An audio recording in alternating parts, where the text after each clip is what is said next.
Security this morning. It remains one of the top concerns for business and government leaders alike. Just this morning, the Wall Street Journal reporting that Iranian hackers were able to gain access to the control system of a dam just outside New York in 2013. I want to bring in the CEO of Red Hat, Jim Whitehurst, in a Fox Business exclusive. Jim, good to see you. Thanks so much for joining us.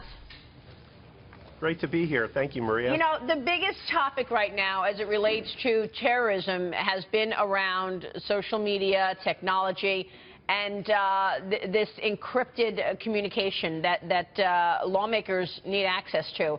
Where do you stand on this? Should social media companies and technology companies be giving up user information to government so that they can better track terrorists? Well, look, I think that's a case-by-case basis. The social media companies and the governments are both our big customers. I know they're on either side of this one. We don't have a strong point of view directly on this. There's so many different forms of social media, so many different types of interactions that it really is an individual decision by each of the companies in the specific circumstances. Yeah, I know, but you know, you had Tim Cook do an interview on 60 Minutes over the weekend, right? And Tim Cook, the CEO of Apple, basically said, look, we can't allow a trap door for government to get into user data and communication, because if we open a trap door for government, it allows the good guys in as well as the bad guys in. Because if government is snooping on people's data, some evil person's going to figure out how to do it too, so we can't do it. Do you believe that to be true? Is that the reason that technology companies are pushing back on this?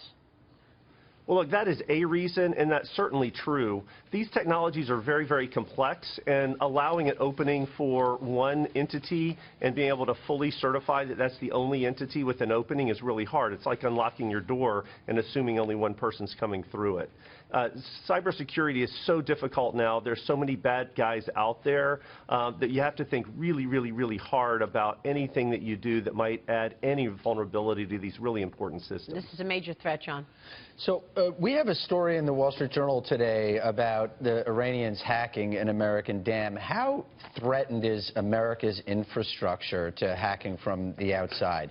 You know, when you look at dams, when you look at power plants, when you look at the energy grid, are we vulnerable to this being the next wave of terror hitting the country? Well, we certainly are. Now, I don't want to raise too big of alarm bells, but it's like any other area. When there's a lot of focus by foreign governments on an area like this, of course there's going to be vulnerabilities that need to be found and remediated.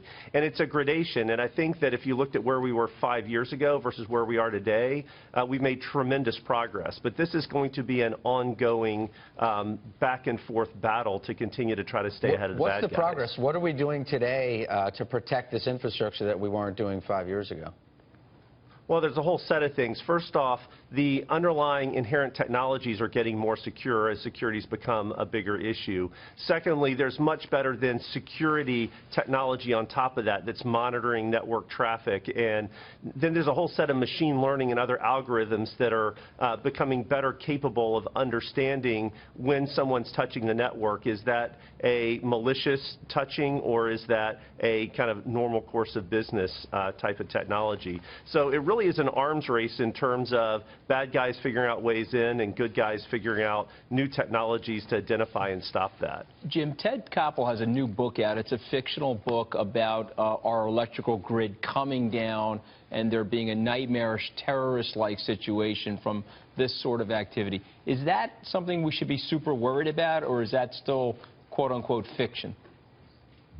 Well, look, you always have to be careful saying something's never going to happen. The electrical grids in particular have really high-level security. There's a lot of collaboration between those companies and the U.S. government, which has amazing capabilities to identify threats in this area. So I think that's very, very far-fetched, but frankly, you can never say never. Jim, really good to have you on the program this morning. Thanks so much. Glad to be here. Thank you. Jim Whitehurst there is the CEO at Red Hat. Coming up.